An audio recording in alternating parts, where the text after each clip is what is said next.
হাসানের নতুন বউয়ের জন্য নামাজে বসে মিহার অতিরিক্ত কান্নায় ভেঙে পড়েছে। আলম হাসান আবার সেই ভিডিও সোশ্যাল মিডিয়াতে পাবলিক করেছে।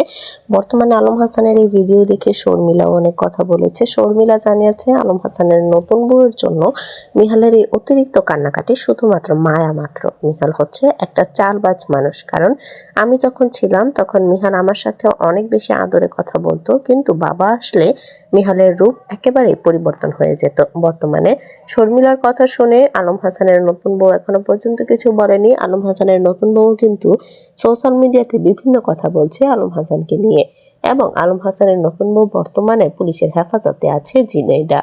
হাসান একবার জানিয়েছে যে একটা ভিডিওর মাধ্যমে যে আলম হাসান তার নতুন বউকে আবারও ফিরে পেতে চায় এবং আলম হাসান মুক্তার সাথে আবারও সংসার করতে চায়, কিন্তু আলম হাসান জানিয়েছে যে সে আর কোনো ধরনের কোনো মারধর করবে না মুক্তাকে এবং মুক্তার সাথে সুখে শান্তিতে থাকতে চায়। আর মুক্তা যদি আলম হাসানের কাছে না আসে, তাহলে আলম হাসান জানিয়েছে মিহালকে ঢাকা মাদ্রাসায় দিয়ে আলম হাসান বিদেশ চলে যাবে এবং মিহালকে বাংলাদেশে রেখে আলম হাসান বিদেশ চলে যাবে এবং সেখানে সেটেল হয়ে মিহালকে নিয়ে তারপর চলে যাবে বিদেশে।